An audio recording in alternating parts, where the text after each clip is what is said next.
gostaria de compartilhar com vocês a trajetória de José, também aprendendo algumas lições que podem ser aplicadas à nossa vida. Amém? Antes disso, sejam bem-vindos todos vocês que têm nos visitado, pessoal de Guarapari, Minas Gerais, que têm visitado a gente. Deus abençoe vocês ricamente. Sintam-se em casa. Meu tio, pai da Sara, está aqui nos visitando. A minha tia, Tia Glaucia, está nos visitando. Deus abençoe. O Elielso, filho do pastor Elton, lá na igreja Batista, de onde eu vim. Eliezer, falei Elielso? Eliezer. Está vendo? O Eliezer aqui. Deus abençoe a vida de vocês, em nome de Jesus. Amém? Glória a Deus. Vamos ali abrir, irmãos, em Gênesis capítulo 41. Gênesis capítulo 41. Versículo 38 ao 40.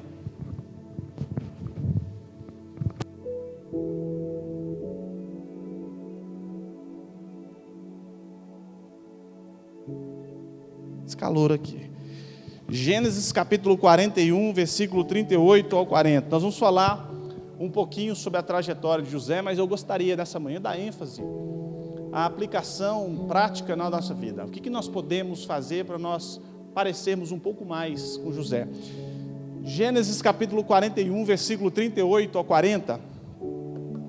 Faraó faz uma declaração que para mim é um tanto especial.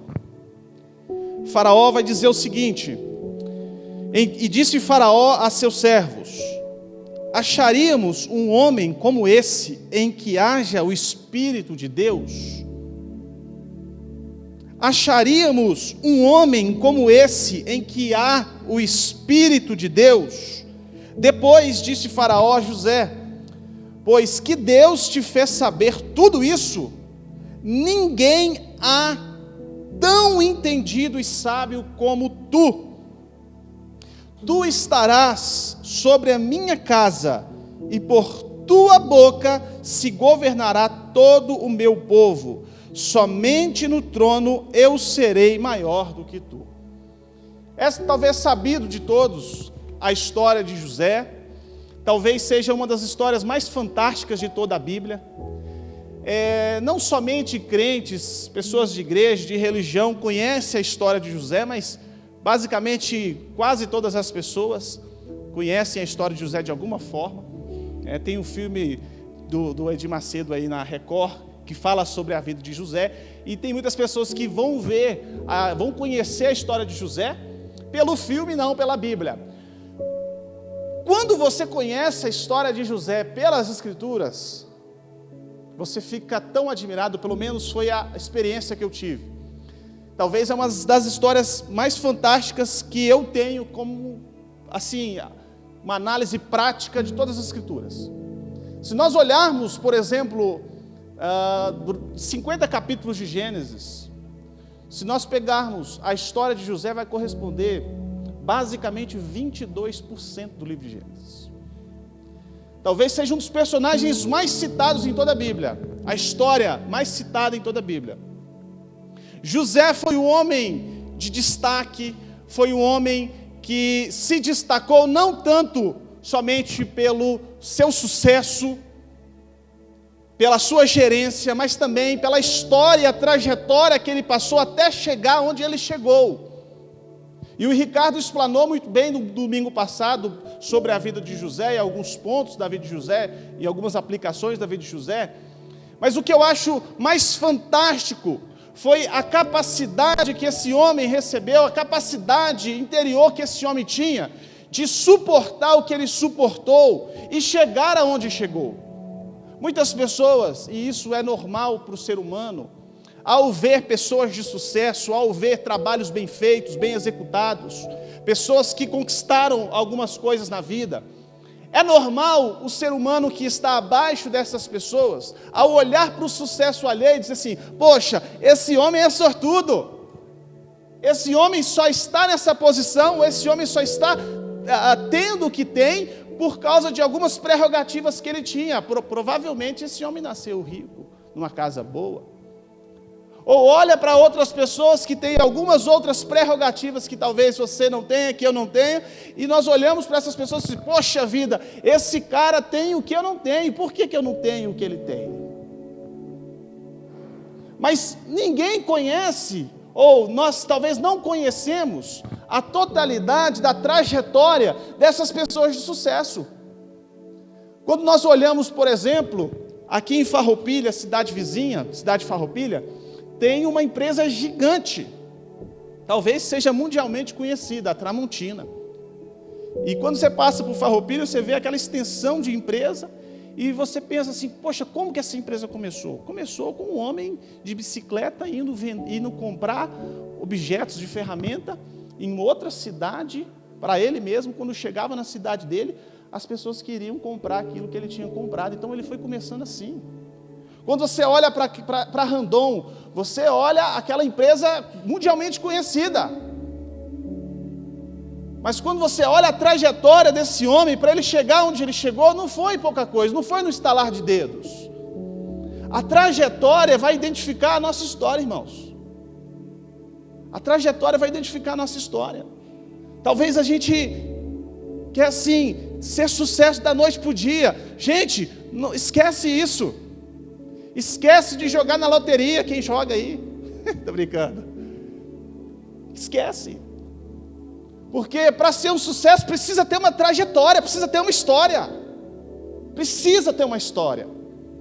Quando nós olhamos para tudo isso aqui, para o seminário, para a igreja, SDC, tem uma trajetória. Tem uma trajetória. Para vocês que têm nos conhecido esse trabalho recente, tem uma trajetória. Teve várias pessoas que passaram trajetórias difíceis, fáceis, mais ou menos, para que nós pudéssemos estar bem, graças a Deus. Muito obrigado. Mas houve uma trajetória.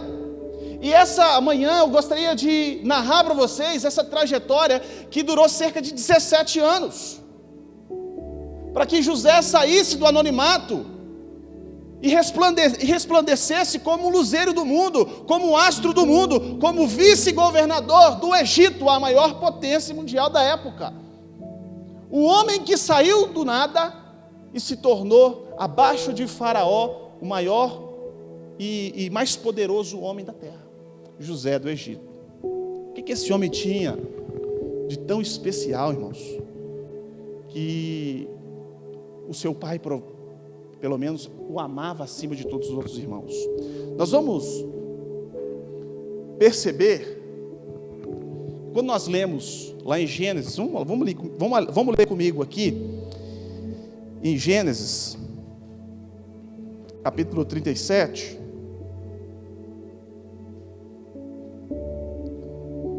Gênesis capítulo 37,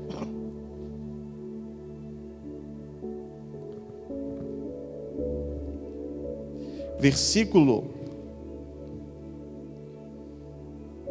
de número 2 e 3, que diz o seguinte: essas são as gerações de Jacó. Sendo José de 17 anos, apacentava as ovelhas com seus irmãos, e estava este mancebo com os filhos de Bila e com os filhos de Zilpa, mulheres de seu pai, e José trazia uma má fama deles ao seu pai. ênfase no versículo 3. E Israel amava a José mais do que a todos os seus filhos, porque era filho de sua velhice, e fez-lhes uma túnica de várias cores. Quando nós olhamos para esse texto, talvez nós podemos ter, e talvez quem seja realmente uma parcialidade, mas quando nós olhamos para essa expressão que Jacó amava mais José do que seus filhos, nós vamos entender o significado disso. Olha, Jacó já era velho, com 91 anos de idade, quando José nasceu. Eu fico pensando, de um homem mais velho, tipo, um exemplo, Caltunico, 52 anos, tendo 52? 51, vai fazer 52, tendo, o Tunico vai ser pai pela segunda vez aqui em Caxias. no caso, com a esposa dele agora, com a Ana. É verdade. Uma pessoa mais velha, tendo um filho, na sua velhice, esse filho é tratado de uma forma diferente. José nasceu quando Jacó tinha 91 anos de idade. Jacó morreu com 130 anos, mais ou menos. 130 anos.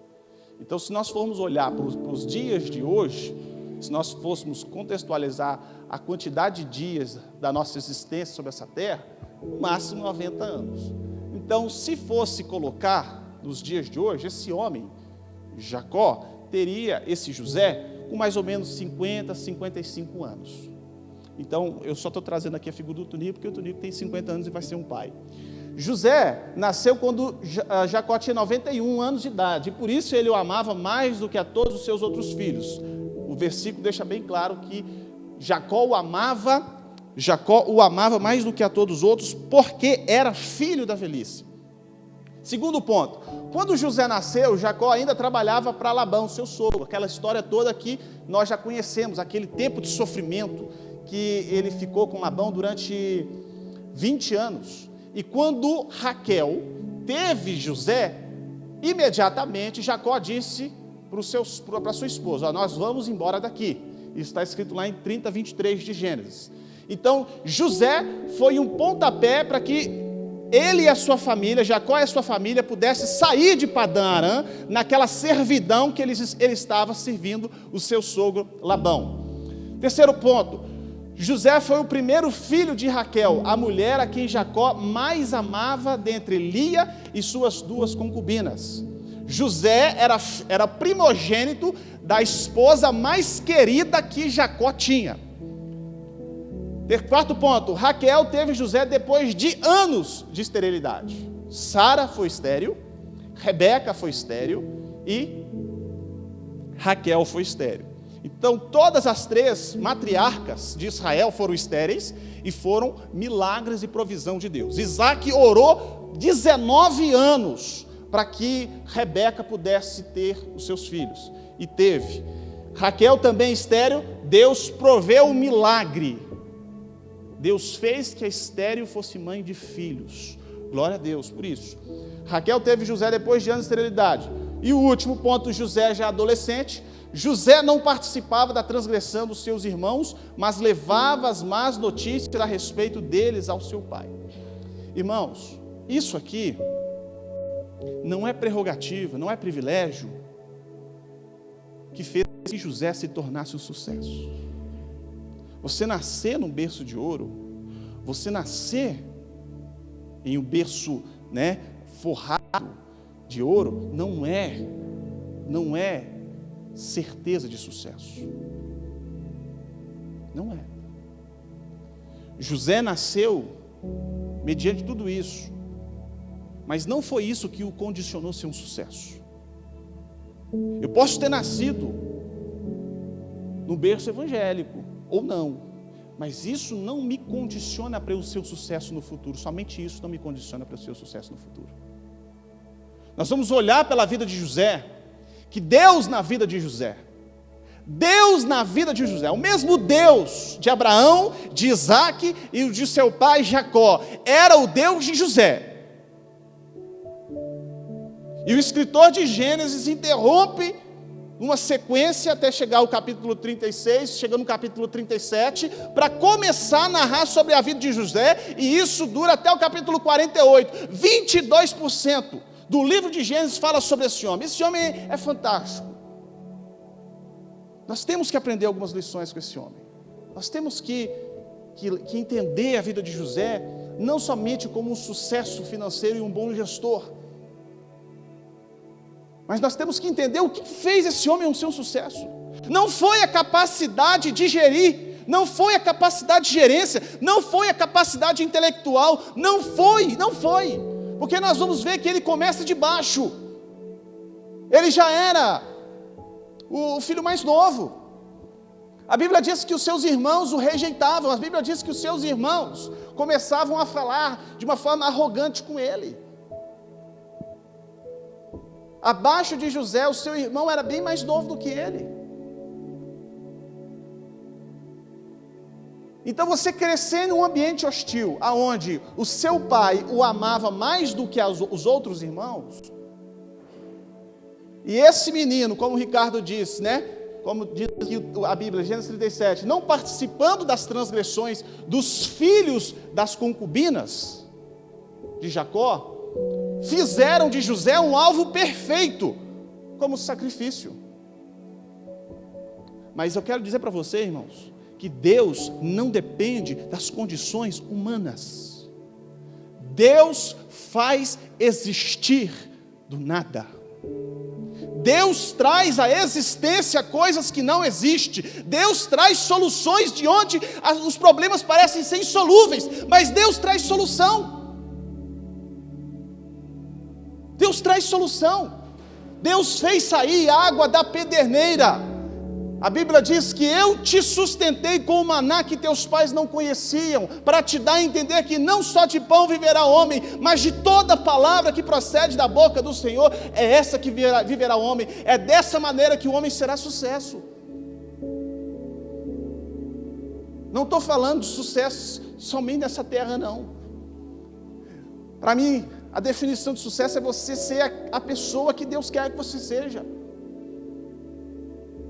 Uma pessoa que obedece a Deus, se desvia do mal, uma pessoa que anda no caminho de Deus e é íntegro, de acordo com os mandamentos de Deus, isso é uma pessoa de sucesso. Na visão teológica, na visão bíblica. O que esse homem tinha? O que nós podemos aprender com José do Egito? Eu separei aqui para vocês 12 lições que nós podemos aprender através da vida de José. A primeira lição, tentei fazer de uma forma cronológica. A primeira lição é uma visão de futuro, um sonho profético. Desenvolver uma visão de futuro, pois sabia que Deus tinha um plano especial para ele. Eu quero dizer para vocês, irmãos, nem todo sonho é profético. Nem todo sonho é profético. Nem todo sonho é profético. Deus compartilhou com José um sonho. Não adianta você sonhar, poxa, sonhei hoje que estava com a cabeleira assim, sabe? É um dos meus sonhos, né? Ontem eu fui cortar cabelo, o Alex estava cortando cabelo de um lado, eu estava cortando cabelo do outro quarto. O cabelo do Gustavo é aquele tanto de cabelo esparramado pelo chão. E eu cortando o cabelo. Cadê o cabelo? Fui lá no quarto e falei assim, cara, meu sonho é ter um cabelo assim. Meu sonho. No entanto, quando eu era mais novo e tinha cabelo, passava alisante, né? Mas nunca chegou a esse sonho. Nem todo sonho acontece, irmãos.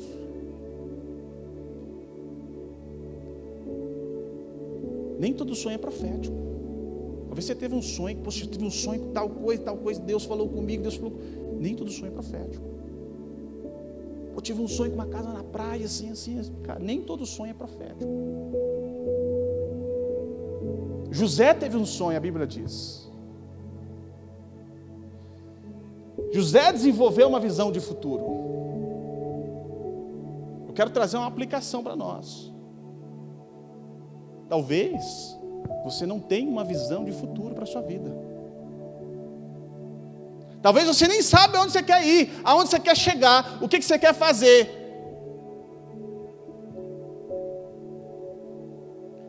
Mas em Deus, nós temos que sonhar. E nós temos que fazer acontecer. Como George Miller disse, faça como tudo dependesse de você. Faça como se tudo dependesse de você. Ou seja, usa todas as suas forças para que essas coisas possam acontecer. Usa todos os meios possíveis, ilícitos, para que essas coisas possam acontecer. Mas ao mesmo tempo, confie em Deus totalmente, plenamente, para que essas coisas se realizem. Trabalhar com as nossas mãos e confiar em Deus para o nosso sustento. Graças a Deus. Um sonho, uma visão que o pastor Larry teve sobre os seminários tem se acontecido, e os frutos têm se espalhado sobre essa terra. Glória a Deus por isso. Glória a Deus, você é fruto disso. Mas quero dizer para vocês que nem todo sonho é profético. Nem todos os planos são de Deus. Nem todos os desejos são de Deus. Por isso que nós temos que colocar diante de Deus, que vê todas as coisas de forma nua e patente, nós temos que fazer conhecido perante Deus os nossos projetos, os nossos sonhos, as nossas visões, os nossos anseios, as nossas orações. Mas talvez você não coloque diante de Deus o seu futuro, porque você não quer, você talvez não tenha nenhum planejamento sobre o seu futuro, sobre o que você quer fazer, o que você quer ser, como você vai alcançar essas coisas.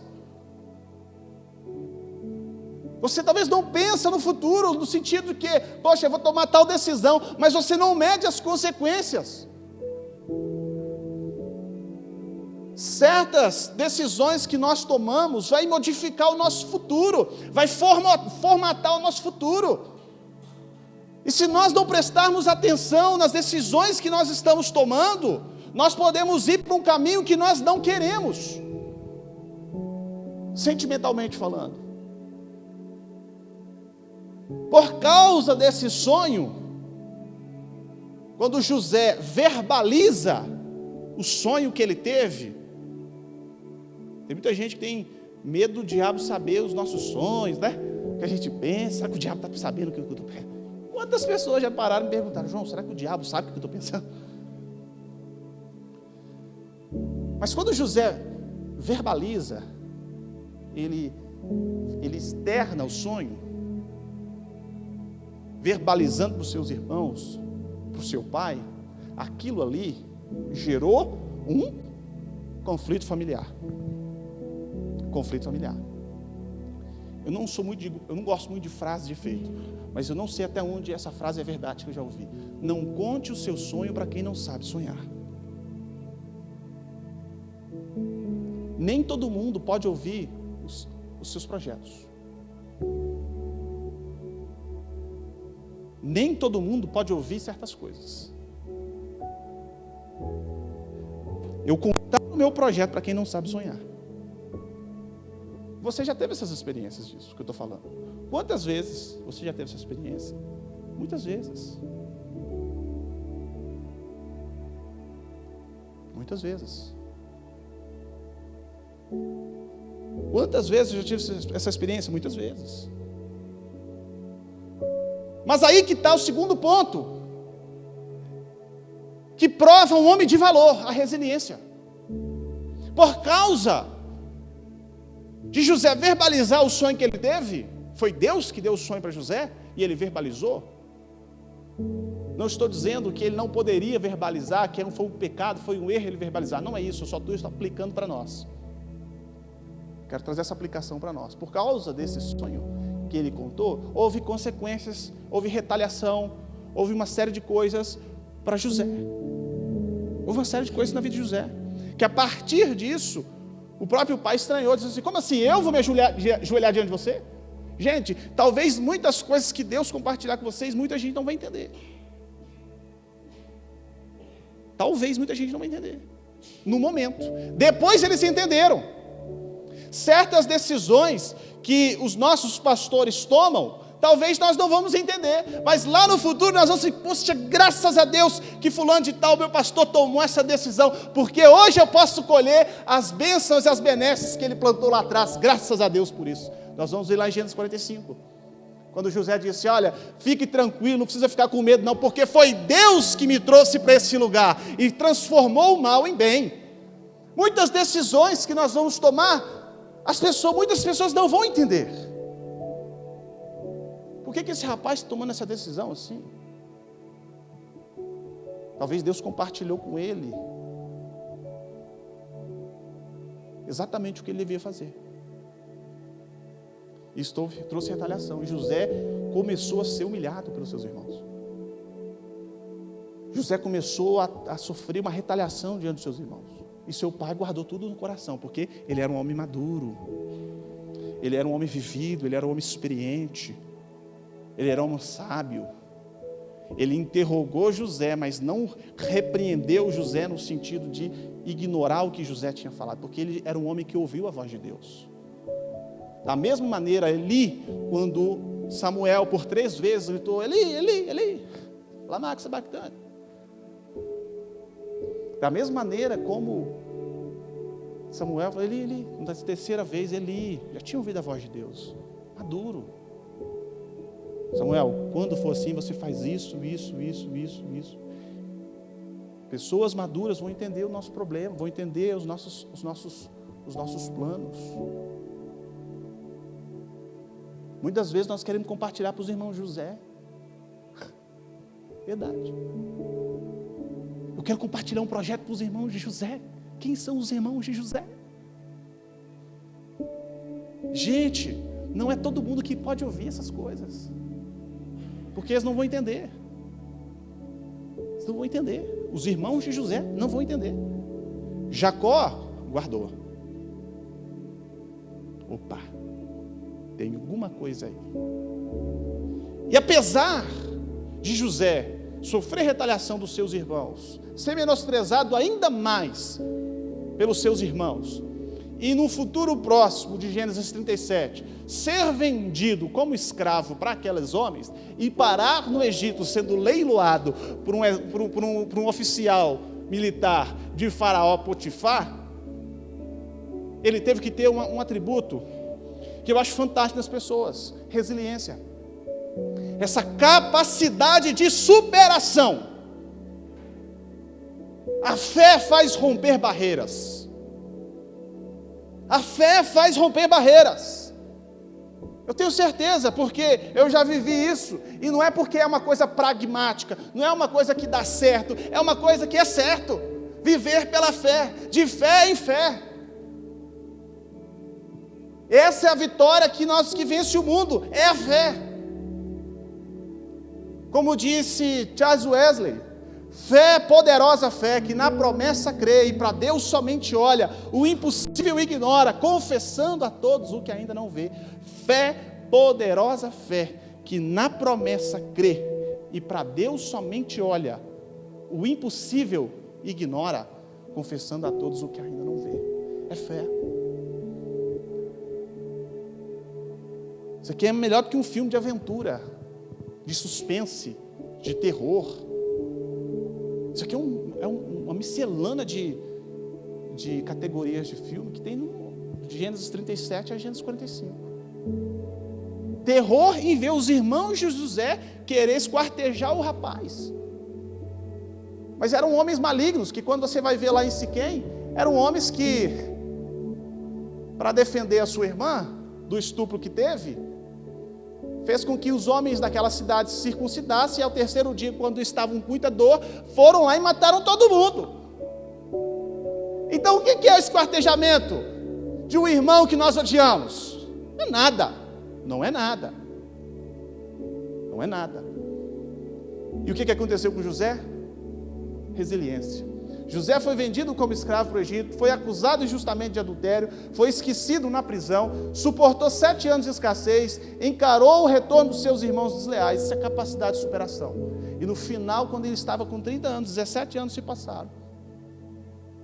Com 33 anos, 3 anos que passou, 40 anos mais ou menos, 7 anos de fartura se passaram, depois mais 3 anos de escassez.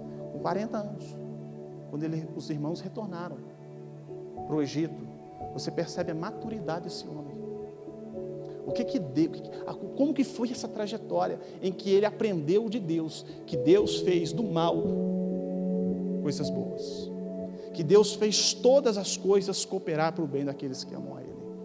A promessa de Deus é irrevogável. Deus deu força para o cansado. Como você reagiria? Como eu reagiria? Deus, o Senhor me deu uma visão. Por que as coisas não estão acontecendo? Irmãos, não ache que as coisas vão acontecer da noite para o dia, ou todas as coisas vão ser a 1000 maravilhas. Você não vai ter dificuldade, você não vai ter problema, você não vai ter, problemas de relacionamento, problemas para enfrentar. Não, gente. Essas coisas devem acontecer. Capacidade de superação. Tem muita gente que não conseguiu se superar no meio da crise.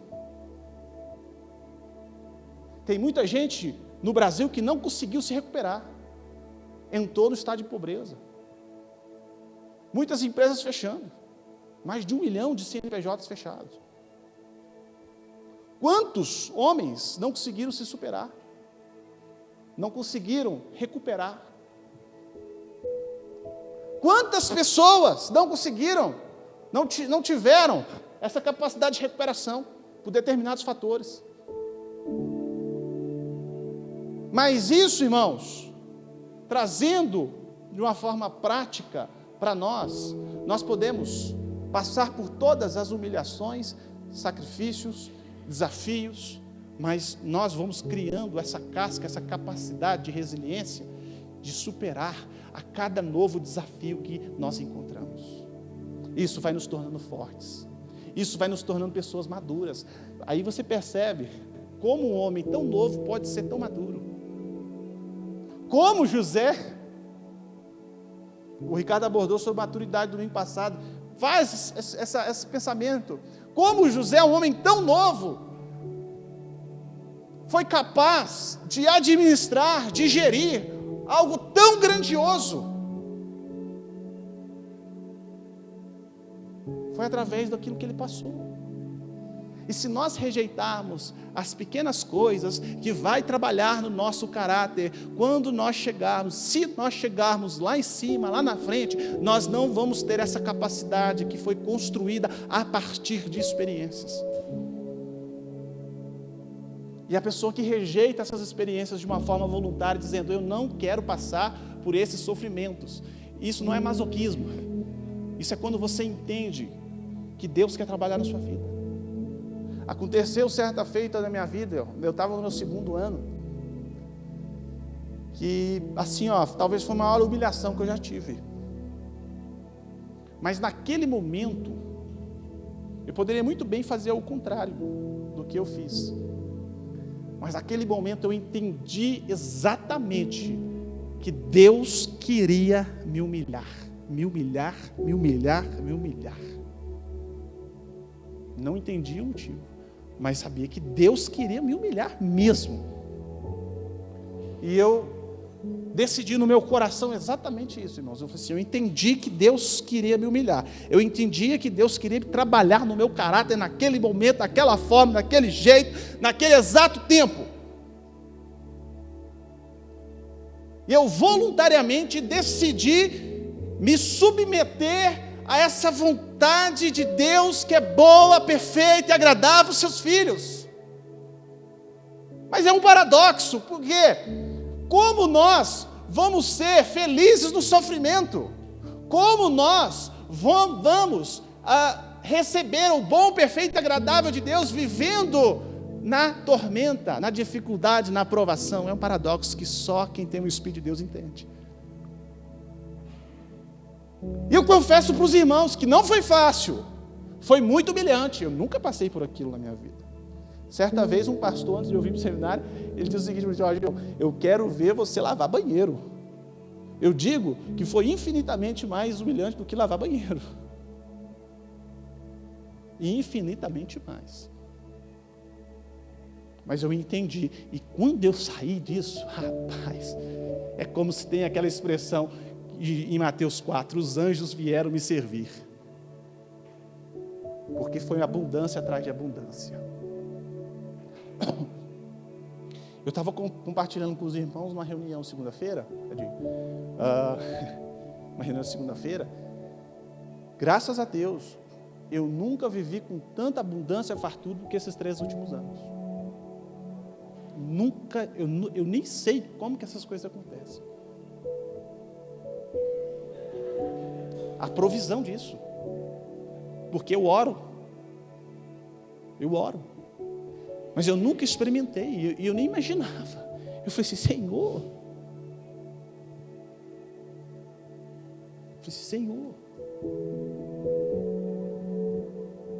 mas é uma trajetória que faz a história da pessoa. Se eu rejeitasse, se eu dissesse, não, Senhor, eu não quero isso, sabe? Talvez nada disso teria acontecido. Talvez nada disso teria acontecido. É capacidade de superação, resiliência. Deus trabalha em nós, Deus quer forjar o nosso caráter. Quando eu falo isso, eu falo tendo a certeza de que também vocês têm experiências como essas. E foi através dessas coisas que Deus foi moldando o seu caráter, foi aperfeiçoando o seu caráter, você foi se tornando um homem mais paciente, uma pessoa mais madura, uma pessoa mais fiel, mais cúmplice a Deus, sabe? Você foi se tornando quem você é hoje. Hoje você é essa pessoa. Hoje você é essa pessoa. Hoje você é esse homem, hoje você é essa mulher, hoje você é esse jovem, hoje você é essa mãe, esse pai, esse avô. Hoje você é essa pessoa. Essa capacidade. José teve essa capacidade. Se você ser vendido, imagina. Você é filho da mulher que o seu pai mais amava, que eram 4 esposas, 2 esposas e 2 concubinas. Você é, apesar de o mais novo, o mais amado do seu pai, mais protegido do seu pai, que tinha 100 anos na época, já era um senhor de respeito, poderoso, rico, ele era rico, então ele era um riquinho. Você ser tratado pelos seus meio-irmãos, filhos das concubinas, como um lixo, e ser ameaçado de morte, e de uma morte sangrenta, de uma morte terrível, você ouvir que os seus irmãos vão te esquartejar, e ter alguém ali defendendo você, Rubem, primogênito, defendendo você por motivo egoísta, porque ele era o primogênito, e ser vendido depois como escravo, ser colocado num buraco, ser vendido como escravo para um povo, os moabitas, os amonitas, amalequitas, para um povo, para os amalequitas, ver a familiaridade de Israel com Amaleque, não tem nenhuma. É um povo aquém do Jordão, que lá na frente, em Jeremias 48:10, vai dizer, ai de vocês, amalequitas. E depois, pensa comigo, a quantidade de tempo e de distância que esse homem andou até chegar no Egito.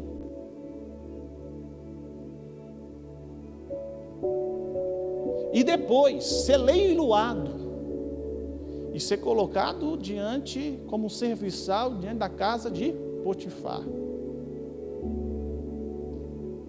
Ele suportou, ele teve que suportar. E isso capacitou, irmãos, a colher grandes coisas no futuro. Sabe, você só vai colher grandes coisas no futuro se você plantar. E eu não estou falando de dinheiro, não. Não estou falando nada de dinheiro. Porque dinheiro, tanto o ímpio, tanto o crente, se planta, colhe. Eu estou falando sobre você ser fiel a Deus. Em todos os momentos da sua vida. Você ser fiel a Deus, você planta, Deus vai te honrar. E a sua vitória vai ter sabor de mel. Sua vitória tem sabor de mel. Não precisa falar, né, minha vitória, quem me viu passar pela prova, não. Essa é uma música perfeita para esse momento. Se José tivesse um coração egoísta. Terceira. Opa, passei aqui sem querer. O terceiro ponto que nós podemos aprender da vida de José é relacionamento. Deus era com José em tudo o que ele fazia, demonstrando claramente, é claro, claramente que havia relacionamento pessoal com Deus. Irmãos, está escrito lá em Gênesis 39, versículo 2, versículo 21 e versículo 23. Claro que José tinha relacionamento com Deus. Você quer ser sucesso? Só com relacionamento com Deus. Se você não mantém um relacionamento com Deus, e quando eu digo relacionamento, não estou dizendo somente o período devocional, mas uma vida devocional, uma vida com Deus. Porque depois desses últimos 2 pontos, vem um ponto interessante, que é a fidelidade.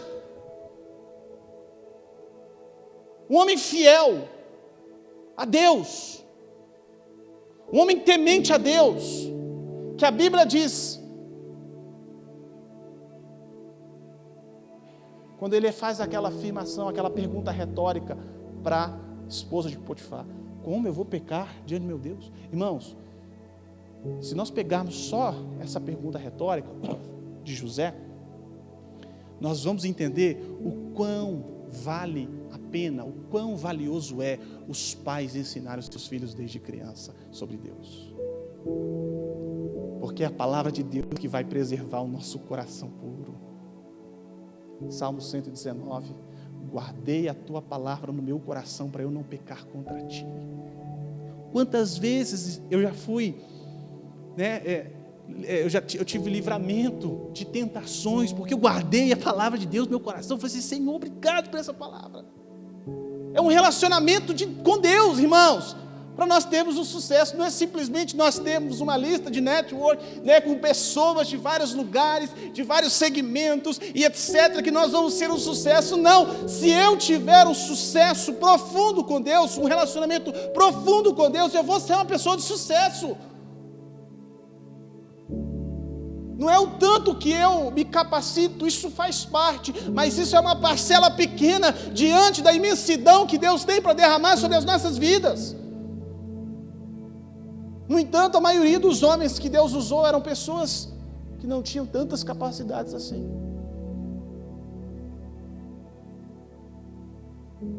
Talvez seja por isso que Paulo disse: Deus usa coisas loucas. Deus usa ignorantes, academicamente falando, para confundir quem tem diploma. Deus usa coisa tão, aos olhos do humano, tão... Eu te tirei de trás das malhadas, Davi. Eu te tirei de trás das malhadas, Davi. Te constituí rei sobre Israel. Irmãos, se nós colocarmos nosso coração diante de Deus, Deus pode fazer tantas coisas na nossa vida. Eu tenho esperança disso. Eu tenho muita esperança disso na minha vida e na vida dos meus irmãos. Se nós colocarmos o nosso coração, a Bíblia diz em Salmo 63, se não me engano, versículo 10 ou 11, ou 62, 10 ou 11, se a sua riqueza aumentar, não ponhais nela o seu coração. O coração de José estava em Deus, e Deus em José. Isso habilitou José a ser um sucesso onde ele estava, porque a Bíblia diz que tudo o que José fazia era próspero. Será que não existe promessa sobre isso para você, para mim? Será que não existe promessa de que aonde nós colocarmos as nossas mãos, nós seremos bem-sucedidos, será sucesso? Será que nós temos que acreditar que nós somos criados para um fracasso? Não, irmãos. Nós somos criados justamente para ser um sucesso diante de Deus, porque Deus é poderoso, é soberano. Deus, o coração do rei está nas mãos do Senhor. Aí você vai ver os resultados da vida de José. Tudo que José fazia prosperava, a Bíblia diz em Gênesis 39, 23. Certamente isso ajudou a desenvolver competências como autoconfiança. Ou seja, você se sente forte a cada vez mais, dizendo o seguinte: olha, agora eu posso vencer uma coisa maior. Eu, quando cheguei no seminário, eu não tinha tantas perspectivas não, sobre a minha vida. Talvez um grande criador de galinhas, alguma coisa assim, porque eu criava galinha, né? Tinha um galinho. Não estou dizendo que quem cria galinha, não tem perspectiva de vida, e nem quem vende picolé, porque eu vendia picolé também. e coxinha, e qualquer coisa. Sempre fui assim, né? Dessa área. Mas eu não tinha muita perspectiva, não. Eu só sabia que Deus iria fazer alguma coisa na minha vida. Só. Então, nós temos que tomar decisões que vai impactar o nosso futuro. Eu sabia disso. E eu vim justamente para cá para ser treinado por Deus e habilitado por Deus para desenvolver o que eu estou desenvolvendo. Tenho certeza disso. E coisas, em nome de Jesus, maiores, do ponto de vista de Deus. E quando a Bíblia diz que tudo que José fazia prosperava, não era só para ele, não. Não pode ser só para ele. Não pode. Porque a Bíblia diz que qualquer pessoa que crê,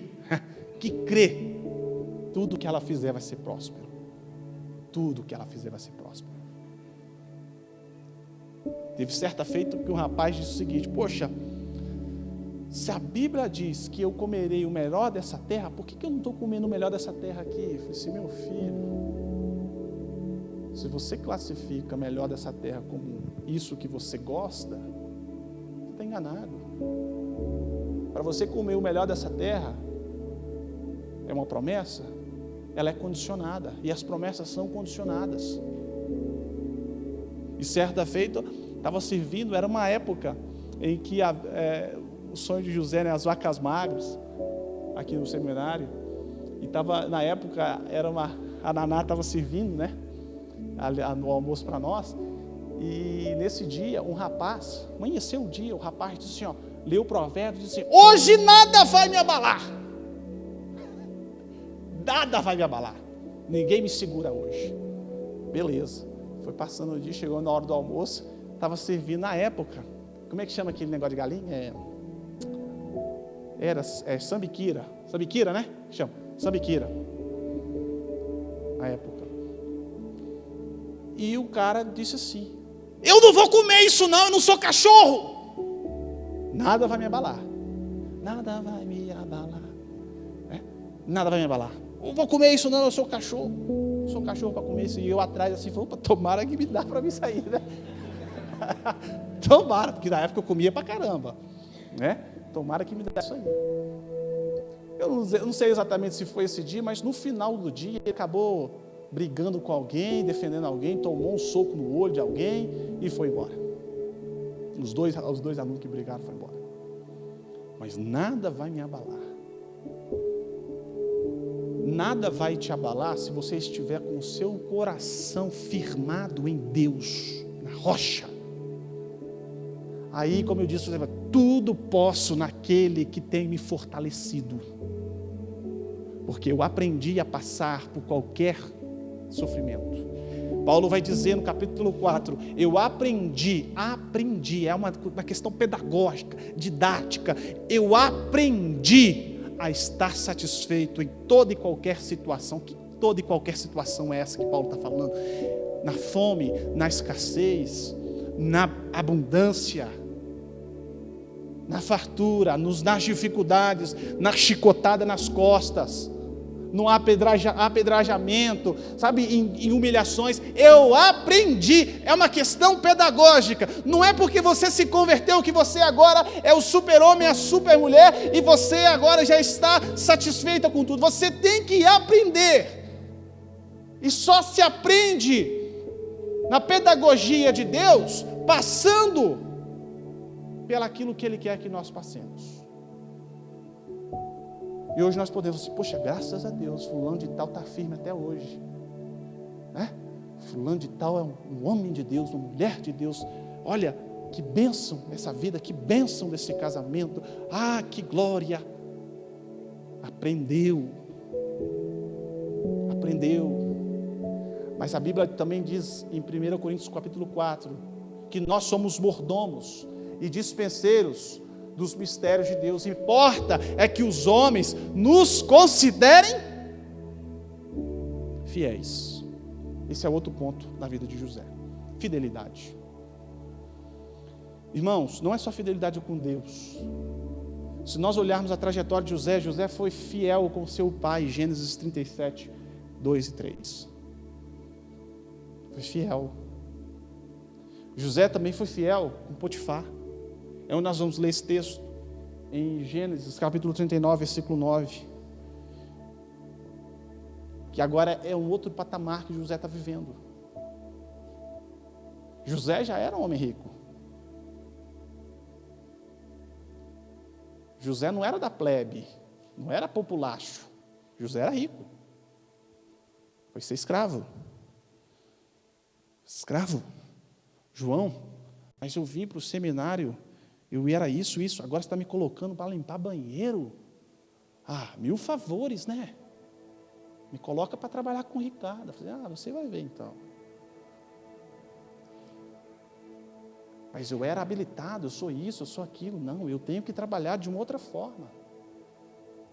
Chegou um aluno no seminário que era professor de história, lá de Brasília. Chegou na sexta, foi embora no sábado. Chegou para estudar, na hora que viu que tinha que trabalhar, foi embora. José era rico. José, filho de Jacó, era rico, eram muitas posses, mas foi trabalhar como escravo. Mas, em Gênesis 39, Gênesis capítulo 39, no versículo de número 9, a Bíblia diz o seguinte: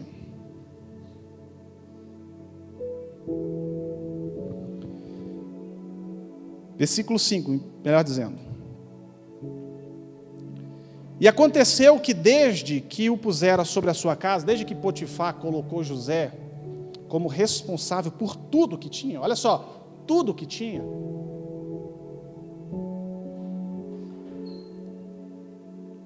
o Senhor abençoou a casa do egípcio, por amor de José. E a bênção do Senhor foi sobre tudo o que tinha na casa e no campo. E deixou tudo o que tinha na mão de José, de maneira que de nada sabia do que estava com ele. Gente, confiança não é uma coisa que você tem de um dia para o outro. Não é verdade? É uma coisa que se conquista. Não é porque José, talvez, por ser rico, falou assim, não, eu preciso ter confiança, porque eu não vou roubar isso aqui.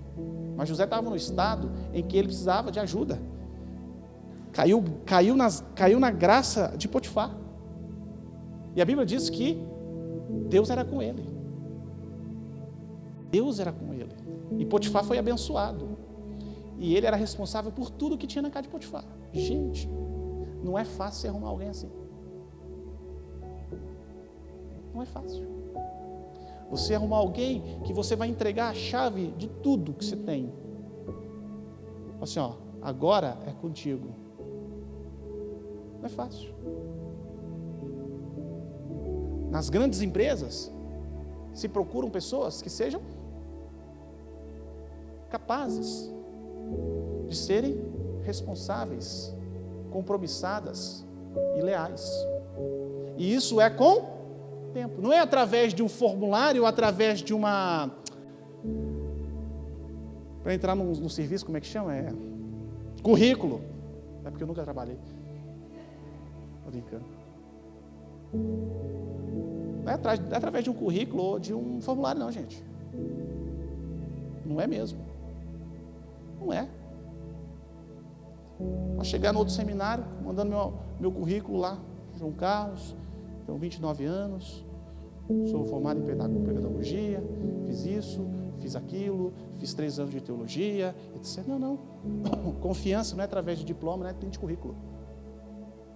É convivência. É sabendo se você é capaz de ser fiel. Se você é uma pessoa leal. Convivência. Não é através de currículos. Não é através do que eu fiz, não é através do que você fez, não é através do seu formulário quando você chega no seminário. Não, é com o tempo. E com o tempo, comendo sal um com o outro, nós vamos saber quem é quem. E isso nos auxilia no nosso relacionamento. A Bíblia diz o seguinte: e deixou tudo que tinha na mão de José. E José era formoso de parecer e formoso à vista. Olha como o autor está preparando agora o próximo passo que José vai passar. Depois desse versículo, que deixou tudo nas mãos. E José era bonito, era formoso, sempre à frente do seu tempo.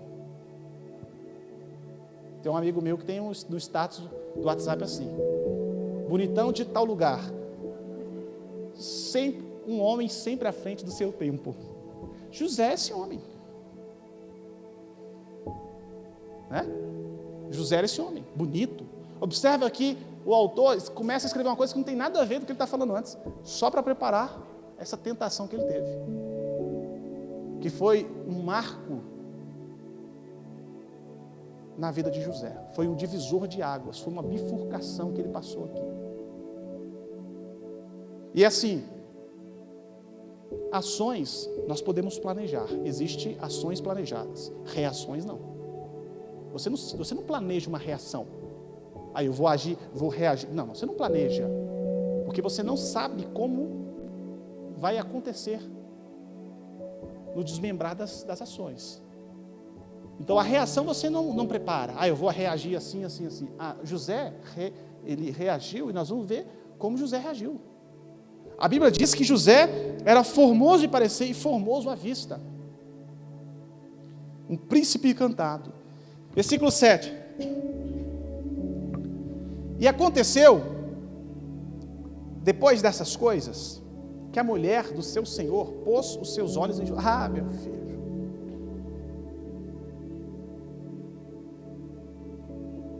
Não estou falando de qualquer mulher, estou falando da mulher de Potifar. Uma mulher que era banhada a ouro. Uma mulher que tinha todos os perfumes à sua disposição, que tinha várias servas, maquiadora, cabeleireira, tudo que uma mulher quer. Eu acordei com meu cabelo tá assim, tem um trato com meu cabelo. Eu queria uma calça, né? Graças a Deus por isso, graças a Deus. Mas era uma mulher que tinha tudo em casa. Então não estou falando de qualquer mulher. Não era uma mulher que tomava sol escaldante, trabalhando no campo. Estou falando de uma mulher que era poderosa. E aconteceu depois dessas coisas que a mulher do seu senhor pôs os olhos em José e disse: deita-te comigo, na lata, deita-te comigo. Não tinha ninguém em casa. Deita-te comigo, José. José, talvez aquele homem, né? Bonitão, saradão, inteligente, responsável, sonho de toda mulher. Deita-te comigo, José. O coração de José foi lá em cima. Que é isso, né? Que jeito é esse de chegar, mulher? A Bíblia diz, porém, ele recusou. E disse à mulher do seu senhor: eis que o meu senhor não sabe do que há em casa comigo, e entregou na minha mão tudo que tem. Ninguém há maior do que eu nessa casa, e nenhuma coisa me vedou, senão a ti. Portanto, tu és sua mulher. Como, pois, faria eu esse tamanho mal e pecaria contra Deus?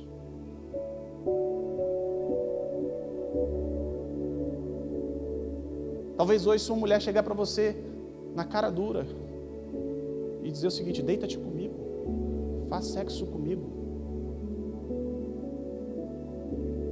Talvez a resposta seria agora. Mas olha o que José disse. Olha o que José disse. Como, pois, faria eu esse tamanho mal e pecaria contra meu Deus? Fidelidade. Olha, Potifar era um homem sortudo, não pela mulher. Não pela mulher. Sortudo de ter um homem ao seu lado que fosse tão fiel quanto a sua esposa. Tão fiel quanto a sua esposa. Que Deus coloque José nas nossas vidas. Que seja fiel. Ou seja, ela falava, ela o perseguia. Ou seja, o verbo imperfeito diz o seguinte, que não foi apenas uma ocasião. Ela fazia isso constantemente. Olha que interessante, José passando isso constantemente. Sucedeu num certo dia, veio à casa para fazer o seu serviço, e nenhum dos da casa estavam ali. E ela lhe pegou pelo vestido, dizendo, deita-te comigo de uma vez. E ele deixou o seu vestido na mão dela e fugiu e saiu para fora. Teve uma certa vez que eu me lembro, eu era recém-convertido. E os meus amigos me diziam o seguinte, poxa, João, você virou viado agora. Agora que você não, que eu tinha uma fama não muito boa, você virou viado agora, você virou homossexual, virou boiola agora, porque você não, as meninas querem ficar com você e você não quer. Realmente tinha vezes que eu corria de casa.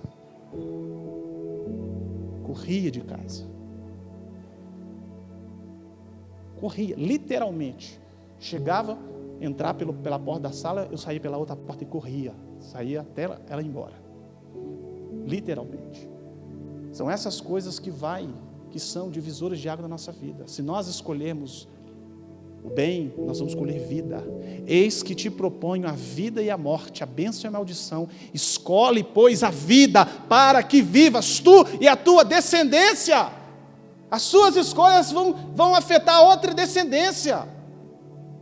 E graças a Deus, eu posso dizer que meu filho tem crescido na presença do Senhor.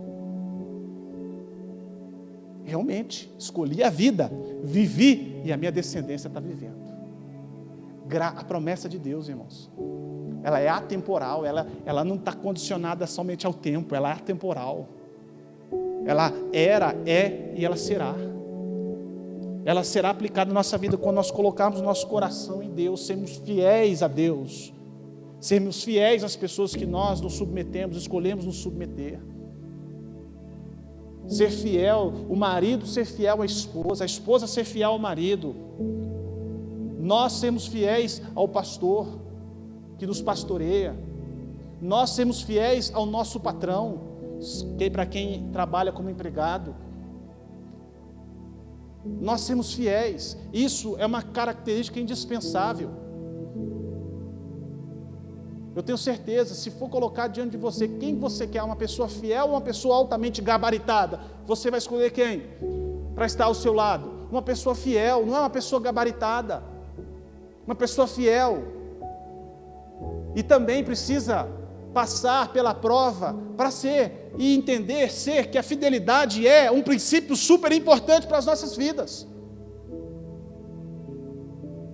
Uma outra característica para nós finalizarmos, confiança. Quando José, depois desse episódio, foi preso,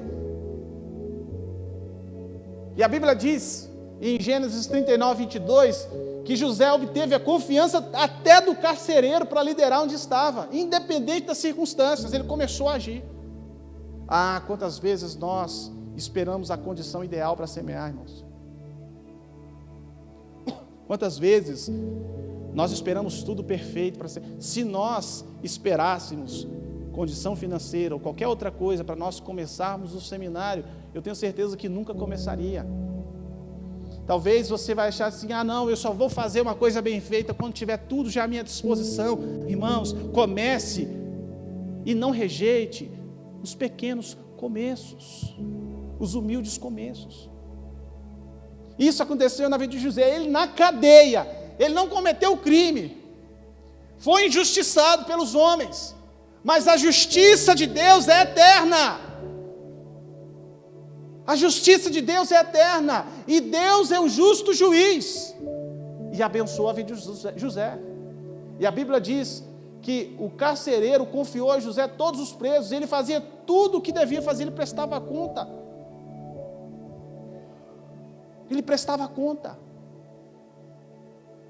Ele mostrava o que ele fazia, o que ele estava fazendo, as responsabilidades que ele tinha. Ele não deixava para outra pessoa, uma pessoa proativa, uma pessoa inteligente, uma pessoa que tomou as responsabilidades, disse, não, eu vou fazer isso, independente da circunstância que eu tiver, porque eu fui aprendendo. E com o conteúdo que nós já temos, nós podemos fazer muitas coisas para Deus. Não deixe as circunstâncias afogar, abafar a sua fé. Vai com tudo, vai para cima, porque você pode vencer em Deus, no nome de Jesus. Amém? Fique de pé, vamos orar.